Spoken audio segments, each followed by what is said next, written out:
নমস্কার ভিউয়ার্স, আজকের ভিডিওতে আমি আলোচনা করব মাধ্যমিক ইতিহাসের অষ্টম অধ্যায় একটি গুরুত্বপূর্ণ টপিক নিয়ে, তা হলো ভারতের সরকারি ভাষা নির্ধারণের সময় কি বিতর্ক দেখা দিয়েছিল। এখানে দেখে নাও এই টপিকটিকে নিয়ে পরীক্ষায় প্রশ্ন কিভাবে আসতে পারে। কি ১ নম্বর প্রশ্ন আসতে পারে, ভারতের সরকারি ভাষা নির্ধারণ বিষয়ক বিতর্ক সম্পর্কে আলোচনা করো। অথবা এই প্রশ্নটি অন্য স্ট্রাকচার করে দিতে পারে, ভারতে সরকারি ভাষা নির্ধারণ বিষয়ক বিতর্ক সম্পর্কে টিকা লেখো। যেভাবে প্রশ্ন দেখ তোমরা বুঝতে পারবে। ঠিক আছে, এখন দেখে নাও এটা অ্যান্সারটি বা উত্তরটি। উপরে একটা হেডিং দেওয়া, ভারতের সরকারি ভাষা নির্ধারণ বিষয়ক বিতর্ক। নিচে একটি সাব হেডিং দিবা, কি ভূমিকা। এখন দেখে নাও লেখাটি কি, ভূমিকার মধ্যে কি লিখবা। ভারত বহুভাষিক ও বহু সাংস্কৃতিক দেশ, তথা কি ভারতে বহু ভাষা আছে এবং বহু সংস্কৃতি যুক্ত আছে আমাদের দেশে ভারতে। ভাষা কেবল যোগাযোগের মাধ্যম নয়, তা মানুষের সাংস্কৃতিক ও পরিচয় ও অর্থনৈতিক সুযোগের মাধ্যমও। স্বাধীনতার পর যখন দেশের একক সরকারি ভাষা নির্ধারণের প্রশ্ন উঠল, তখন ভাষাকে কেন্দ্র করে রাজনৈতিক মহলে, সাংস্কৃতিক মহলে এবং আঞ্চলিক স্বার্থগুলোর সংঘর্ষ দেখা দিয়ে গেল। বিশেষ করে হিন্দিভাষী উত্তর ভারতের চাপ বনাম অহিন্দি ভাষী অঞ্চল, বিশেষত দক্ষিণ ভারতে উদ্বেগ। মানে কি, ভারতে নানা অঞ্চলে বহু রকম ভাষা আছে এবং তার সঙ্গে বহু সংস্কৃতিও যুক্ত আছে। তাই যখন ভারত স্বাধীনতা হয়ে গেল, স্বাধীন হলো, তারপরে ভারতে ঠিক করলো কি ভারত সরকার, তখন ঠিক করলো ভারতের একটি সরকারি ভাষা থাকবে, যেটাই থাকবে একটি।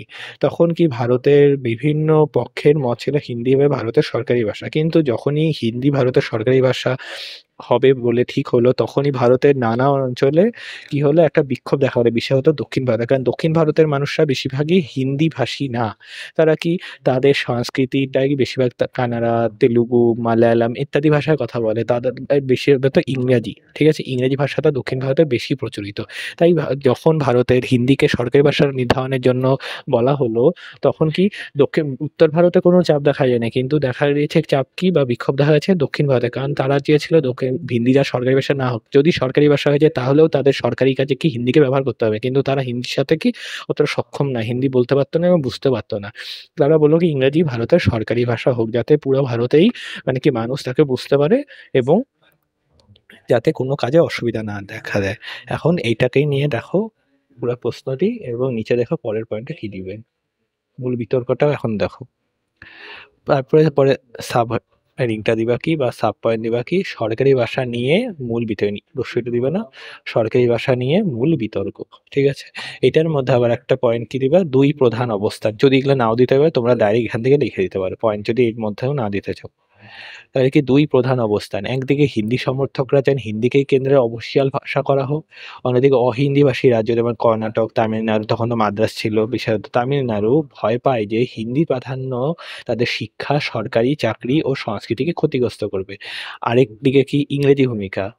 সংবিধানগতভাবে ১৯৫০ সালে হিন্দিকে অফিসিয়াল ভাষা বলা হয়। এখানে একটা শর্ট কোশ্চেন হয়েছে, হিন্দিকে অফিসিয়াল ভাষা কবে করা হয়েছে? ১৯৫০ সালে সংবিধানগতভাবে ভাষা বলা হলেও ইংরেজি ১৫ বছরের জন্য সহকারী ভাষা বা অ্যাসোসিয়েট অফিসিয়াল ল্যাঙ্গুয়েজ হিসেবে চালিয়ে রাখার বিধান ছিল। মানে কি, ১৯৫০ সালে হিন্দিকে ভারত সরকার কি করে, অফিসিয়াল ভাষা, ভারতের অফিসিয়াল ভাষা হিসেবে ঘোষণা করে বা সরকারি ভাষা হিসেবে ঘোষণা করে। কিন্তু এখানে বলে দেয় কি, আগামী ১৫ বছর তথা ১৯৫০ থেকে ১৯৬৫ সাল পর্যন্ত ভারতের সহকারী ভাষা মানে কি হিন্দির সাথে একটা অ্যাসোসিয়েট ভাষা, মানে তার হিন্দির সাথে একটা মানে মানুষের বুঝতে যাতে সুবিধা হয়, পুরা ভারতের মানুষই যাতে বুঝতে পারে, এর জন্য ইংরেজিকেও ১৫ বছরের জন্য কি সহকারী ভাষা হিসেবে চালু রাখতে বলে।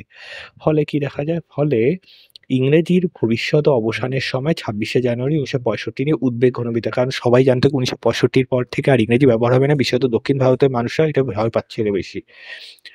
নৈতিক ও রাজনৈতিক উদ্বেগ। অহিন্দিভাষী অঞ্চলগুলিতে হিন্দি চাপিয়ে দেওয়ার আশঙ্কা রাজনৈতিক আন্দোলনের রূপ নেয়। ভাষা সমস্যা রাজনীতিতে বড় ফৌজদারি হয়ে ওঠে। পরের পয়েন্ট এই যে এটা নিয়ে তো সমস্যা দেখানো নেই। এরপরে কি গঠন করে ভারত সরকার, কি করে একটা সরকারি ভাষা কমিশন গঠন করে দেয়। পরের পয়েন্ট কি দেয়, সহকারী ভাষা কমিশন, বা ইংরেজিতে যদি লিখতে চাও অফিসিয়াল ল্যাঙ্গুয়েজ কমিশন গঠন লিখে দিতে পারো। এটার মধ্যে কি আইনি ভিত্তি।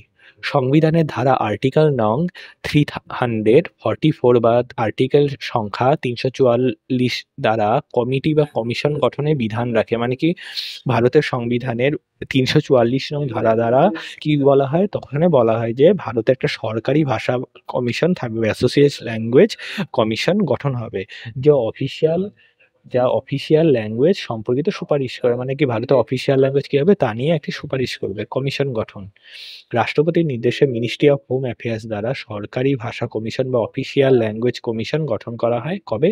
1955 সালের জুন মাসে। পরীক্ষা এটা আসতে পারে কিন্তু, অফিসিয়াল ল্যাঙ্গুয়েজ কমিশন বা সরকারি ভাষা কমিশন কত সালে গঠন হয়েছে? 1955 সালের জুন মাসে। এবং এটি কার দ্বারা গঠন হয়েছে? রাষ্ট্রপতির নির্দেশে মিনিস্ট্রি অফ হোম অ্যাফেয়ার্স দ্বারা। ঠিক আছে। এবং পরীক্ষায় এটা প্রশ্ন আসতে পারে, অফিসিয়াল ল্যাঙ্গুয়েজ কমিশন বা সরকারি ভাষা কমিশনের দুজন সদস্যের নাম লেখো। কি কি সদস্য ছিল দুজন সদস্য? পশ্চিমবঙ্গের সুনীতি কুমার চট্টোপাধ্যায় ও তামিলনাড়ু পি সুব্বা রোয়ান। ঠিক আছে, পরীক্ষায় দেখবে ভালো করে মনে রাখবা, পরীক্ষা দিয়ে দিতে পারে সরকারি ভাষা কমিশনের দুজন সদস্যের নাম লেখে, 2 নম্বরের কোশ্চেন দিতে পারে। তাহলে কি তোমাদের 2 নম্বরের কোশ্চেন যদি এটা দাও, তোমাদের তাড়াতাড়ি অ্যান্সার হয়ে যাবে। দুজনের নাম লিখে দেবে, 2-2 পেয়ে যাবা। কি হবে? পশ্চিমবঙ্গের সুনীতি কুমার চট্টোপাধ্যায় এবং তামিলনাড়ুর পি সুব্বা রোয়ান। এই কমিশনের কাজ কি? পরীক্ষা এটা আসতে পারে, সরকারি ভাষা কমিশনের কাজ কি ছিল? কি কাজ ছিল? হিন্দি প্রগতিশীল প্রয়োগ, কিভাবে ধাপে ধাপে ইংরেজি স্থান বদলানো যাবে তা নির্ধারণ করা, ইংরেজির ওপর বাধা নির্দেশের কি নির্দেশ নিষেধ সরি ইংরেজির ওপর বাধা নিষেধের পরামর্শ দেওয়া, এবং কেন্দ্র রাজ্য ভাষা বিষয়ে সুপারিশ। তা তিনটা এখানে পয়েন্ট হয়ে যাচ্ছে, এখানে একটা পয়েন্ট, এখানে 2টা পয়েন্ট, মানে কি 2 নম্বর কাজ কি ছিল, এখানে 3 নম্বর কাজ দেওয়া। ঠিক আছে, তাহলে কি 1 নম্বর কাজে কি হবে? ধাপে ধাপে ইংরেজি স্থান বদলানো যাবে তা নির্ধারণ করা, মানে কি ইংরেজি স্থানে কিভাবে হিন্দিকে আনা যাবে তা নির্ধারণ করা, ইংরেজির ওপর বাধা নিষেধের পরামর্শ দেওয়া। ঠিক আছে, ইংরেজির উপর মানে কিছু রেস্ট্রিকশন বসানো, কিভাবে ইংরেজিকে মানে জায়গায় জায়গায় একটু কম ব্যবহার করা, এটা নিয়ে একটু পরামর্শ দেওয়ার ব্যাপারে কাজ করতো কমিশন। কেন্দ্র রাজ্য ভাষা বিষয়ে সুপারিশ, মানে কেন্দ্র রাজ্যের যোগাযোগের জন্য কোন ভাষা নির্ধারণ হবে তা সুপারিশ করা। ঠিক আছে, এখন এই সরকারি ভাষা কমিশন যে গঠন হলে, সরকারি ভাষা কমিশন তারপরে কি হলো? প্রতিবেদন লিখলো বা তার রিপোর্ট পেশ করলো। দেখে নাও, সরকারি ভাষা কমিশন তার প্রতিবেদন কবে পেশ করেছিল বা দাখিল করেছিল? পরীক্ষায় এটা প্রশ্ন আসতে পারে। কমিশন তার রিপোর্ট জমা দেয় 31শে জুলাই 1956 সালে। দেখো, 1955 সালে জুন মাসে গঠন হয়েছে, তার ঠিক 1 বছরের মাথায় কি করে দেয়? এই কমিশন তার রিপোর্ট পেশ করে দেয় কবে? 1956 সালে 31শে জুলাই। এই কমিশন যে রূপের বা সরকারি ভাষা কমিশন যে রিপোর্ট প্রকাশ করে বা প্রতিবেদন প্রকাশ করে, তার সুপারিশ কি কি করেছিল? হিন্দিকে অফিসিয়াল কাজে ধাপে ধাপে বাড়াতে হবে, হিন্দিকেই রাখে। হিন্দি হবে ভারতের একমাত্র সরকারি ভাষা। তাহলে পরীক্ষায় প্রশ্ন আসতে পারে, সরকারি ভাষা কমিশন যে রিপোর্ট পেশ করেছিল তাতে ভারতের একমাত্র সরকারি ভাষা কি নির্ধারণ করা হয়েছিল? হিন্দি। ঠিক আছে, আর কি সুপারিশ করে? আর কি কি? ইংরেজিকে হঠাৎ করে তুলে নেওয়া নয়। 1965 সালে 26শে জানুয়ারি পর্যন্ত সরকারি কাজে ইংরেজি ব্যবহার করা হবে। এখানে তালিবর্ষ একার করে দিও, 26শে জানুয়ারি। ঠিক আছে, তাহলে কি সরকারি ভাষা কমিশন এটাও দক্ষিণ ভারতের কথা মাথায় রেখে করে যে কি ইংরেজিকে হঠাৎ তুলে দেওয়া নয়, হিন্দির সাথে ইংরেজি ব্যবহার হবে, কিন্তু 1965 সালে 26শে জানুয়ারি পর্যন্ত এটা সরকারি কাজে ব্যবহার করা হবে। এবং তা আর কি বলে, রাজ্য বিধানসভাগুলি নিজের রাজ্যের সরকারি ভাষায় মানে কি যে রাজ্যের বিধানসভা আছে সেই সমস্ত রাজ্যের বিধানসভা নিজের রাজ্যের সরকারি ভাষা নির্ধারণ করবে, এটাতে ছাড় দেওয়া হয়। যেমন আমাদের পশ্চিমবঙ্গের রাজ্য বিধানসভার উপরে কি একটা উদাহরণ নিয়ে নিই, পশ্চিমবঙ্গের রাজ্য বিধানসভা বাংলা ভাষাকে নির্বাচন করবে সরকারি ভাষার ক্ষেত্রে, আসামের রাজ্য বিধানসভা অ্যাসামিস ভাষাকে নির্ধারণ করবে, বিহারের সংবিধান সভা হিন্দি ভাষাকে ব্যবহার করবে, সরকারি ভাষা হিসেবে নির্ধারণ করবে। এইগুলাই কি করা হয়? রাজ্য বিধানসভাগুলোকে বলে দেওয়া হয় তারা যাতে নিজের রাজ্যের সরকারি ভাষা নিজেরাই নির্ধারণ করে নেয়। মানে এটা রাজ্য বিধানসভার ক্ষেত্রে, কিন্তু রাজ্যের সরকারি ভাষা না। ঠিক আছে, সরি রাজ্যের সরকারি ভাষা, আমি একটু ভুল বলে দিয়েছি। তারপরে কি? সরকারি ভাষা আইন বা অফিসিয়াল ল্যাঙ্গুয়েজ অ্যাক্ট ঘোষণা। তারপরে কি? সরকারি ভাষা কমিশন কি করে? একটা সরকারি ভাষা আইন প্রকাশ করে দিয়ে, এটা কবে প্রকাশ করেছিল? 1963 সালে ঘোষণা করে দিয়েছিল। ঠিক আছে, এতে কি প্রতিক্রিয়া হয়, মানে কি রিয়াকশন দেখা যায় মানুষের মধ্যে? সরকার কমিশনের রিপোর্টকে মাথায় রেখে সরকারি ভাষা আইন বা অফিসিয়াল ল্যাঙ্গুয়েজ অ্যাক্ট কত সালে পাশ করে? 1963 সালে পাশ করে দেয়। এখন এটাতে কি প্রতিক্রিয়া দেখা দেয়?